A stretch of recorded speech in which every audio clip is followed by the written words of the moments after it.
So today we're going to be going over everything in my trailer and showing you how it's set up and why it's set up that way. First things first, if you're not subscribed to this channel, I would appreciate you subscribing and hanging out with me. Without any more waste of time, let's dive into it. What is up, guys? So you guys may have noticed episode 5 of the off-grid build has not come out yet. So I am trying to make some content for you guys until we're back out of the job site.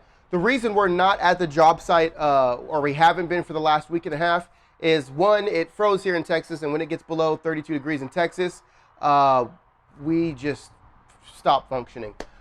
Two is I'm waiting on delivery for my Advantex subfloor and my zip system sheathing and roof decking, because one, I want to raise the walls fully sheathed. Two, you can't raise any walls without having the decking on your your floor joist. So until all that product comes in, we're kind of at a standstill for that build.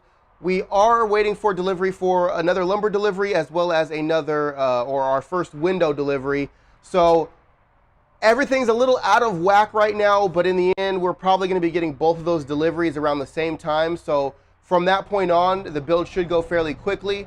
So right now, I'm basically just kind of sitting tight, making sure all my plans are figured out so that when I do get out there and all of my supplies are delivered, we're good to go. But without wasting time, today we're going to be talking about my trailer. This is the space that I am working out of, out at that off-grid build. Now, right now, I am in my shop, so it does have direct electricity to plug the trailer in, but out on the off-grid build, this is plugged into my generator out there. So it kind of is, it's the same thing. I'll show you guys where I plug the trailer in to get power to the entire trailer. So first things first, this trailer is a Pace trailer. It's an okay trailer. I have to say there's some things on the trailer that I'm not too stoked with. Just some screws that have already come out and have been loose. Some dimples in the metal where it looks like someone hammered it wrong. Some caulking spots that I had to go over with my own, silicone.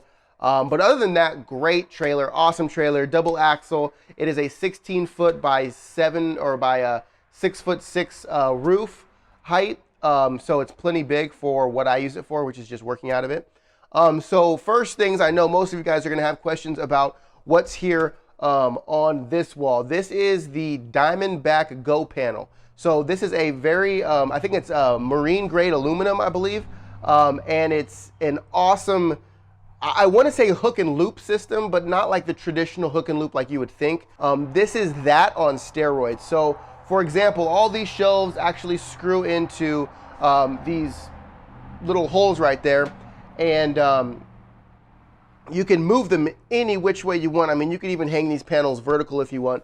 So it's an awesome system. If you haven't heard of it and you're interested in it, go to toolbelts.com and you'll be able to see it. Or on Instagram, go to Diamondback Toolbelts or Diamondback Damani, and they can get you hooked up with this system.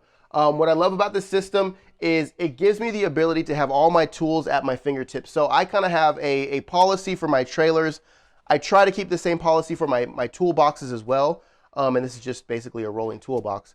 Is I want every tool to be less than 2 moves away from being used. What I mean by that is if I need a drill, I want to be able to pull a drill out without having to make 3 moves.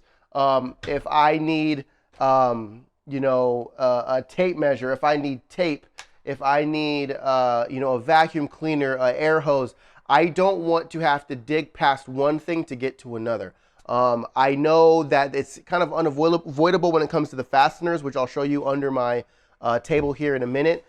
Some things you kind of have to pack in there, but for my daily tools, I want to say I need a Sawzall and 1 move and I have a Sawzall, or I need some latex gloves and 1 move I have latex gloves. So that's kind of how I designed this trailer when I was putting it together.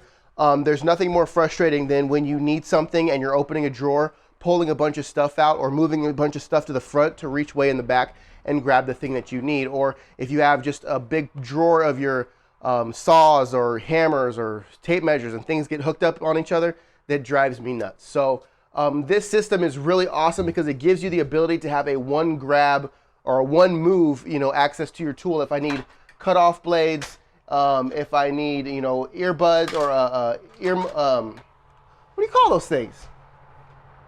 Earplugs. I don't know why that was so hard. If you need earplugs, my harness is just hanging here off camera. My ladder is 2 moves away. So this ladder, I do hang this tape measure right here in front just because it fits there perfectly. So to get this ladder down is 2 moves. 1, 2. That's the max. That's the max I'll allow. So super awesome system. Overall, it can fit in your truck. It can fit in your van. It can fit in a shop. It can fit in your trailer, obviously. I've seen people install these to the back of their crew cab truck. I've seen people install them onto 2x4s, onto plywood. You can maneuver them around like crazy. The next thing that you can kind of see here in the back is my kind of miscellaneous table. So I have a microwave on it. I have some paper towels. Right now it's kind of dirty. I got some sunflower seeds and some bolts sitting back there. But then it also has all of my cases, whether it be drill cases, which most likely are holding something other than a drill, rotary laser, other random cases that maybe have drill bits, spray painters. We've got hammer drills, socket sets. We got a pipe threader. A bunch of different stuff are just kind of there. The stuff that kind of have to stay in their boxes because that's how they get transported. You can't really take them out and put them in something else. So that's what's down there. Over here, I have my my roller table, my roller box. I don't really know what the technical term for that is, where I keep all my batteries, my DeWalt charger station, my welder, and then just like in the drawers, I have a lot of my miscellaneous stuff, pliers, snips, gloves, kind of just all the small stuff that I need to have access to. But in the end, it's still a one-stop shop. I open the drawer, I have access to my tool. I'm not digging through a bunch of tools. So that's super nice. I'm going to kind of spin the camera around here and see if I can get you guys to see it. I don't know if that's going to work. But over here, what I have is another Diamondback system. This was kind of their prototype, and it's just their mini Go panels, I guess, where I can have my tape measures hooked up there. Again, a one access point, my safety glasses, tester, just random things that I might need in the moment. So for me, like I might need to make sure electricity's off so I can grab my dummy tester and just double check if I need a screwdriver or a tape measure or a chisel or a utility knife. All that stuff's kind of on that grab and go wall where it's just like the random stuff that you like never really need, but when you need it, it's always at the bottom of a bucket or something. That's what I have up there on that wall. So that's pretty much it. So over here I have my squares, my zip rollers, my zip caulking gun, a hammer. I have all my air hoses right here. I have another Go panel there. If I'm actually working at this table right here, I might hang a few things up on that Go panel right there so that I have quick utility of it. These two Diamondback bags here are awesome, awesome bags. One of them I actually have all my camera gear in, and the other one is kind of empty as kind of a grab and go bag. So if I'm not necessarily going to wear my tool belt, say I'm going inside of a house, say I'm going to, you know, maybe I'm jumping in the Jeep and we're going to go drive somewhere to do some work, I might grab this bag, fill it up with, you know, some water, some batteries, maybe a drill, some clamps. I don't know, but it's just there just in case I don't want to bring my tool belt and I just want to throw stuff in a bag. Under this table here, which you guys can't see, is kind of the messy part. I have bags with my electrical stuff, so like some, you know, maybe 5, 10, 15, 20 feet of wire of a couple different gauges. I have a plumbing bag which has like some fittings for PEX, some shark bites for different scenarios. If a water pipe were to break, I kind of have a miscellaneous go bag here. Same thing with, I have a sandpaper bag which has a bunch of sandpaper for my belt sander and oscillating sander. And then I have a fastener bag, which is usually a bunch of fasteners that I've used on other projects, and I maybe have like 4 or 5 extra, and it's not worth keeping the entire box. I usually throw them in that fastener bag, so if randomly on the project I need a random, you know, 9-inch, you know, deck fastener, I can go in that bag and grab it. Or if I need a lag bolt or if I need some washers, I can go into that fastener bag and grab that stuff. And then I have zip system tape and liquid flash and stretch tape and subfloor adhesive. And then I have my framing nails, my cap nails, a random bucket of screws that I usually empty out of my tool bags, and I'm just too lazy to put them in the right spot, so they kind of all go into this miscellaneous pick and choose box. And then I have my deck screws, the 2.5, the 3-inch, the 3 1/4, and then I have my regular cheap wood screws, which is something I usually use temporarily if I'm pulling lines, if I'm setting chalk lines, stuff like that. I'll use those cheap Phillips head screws. That is the rundown of this trailer. Obviously, I got my little giant ladders here. I got my framing nailers. I got all my skill saws along the bottom of this wall here. I'll switch sides on you. Skill saws all along that bottom part of that wall there, or circular saws, sawzalls, grinders, planers, rotary hammer, jigsaw, and then framing nailers, and I think one of those is a siding nailer.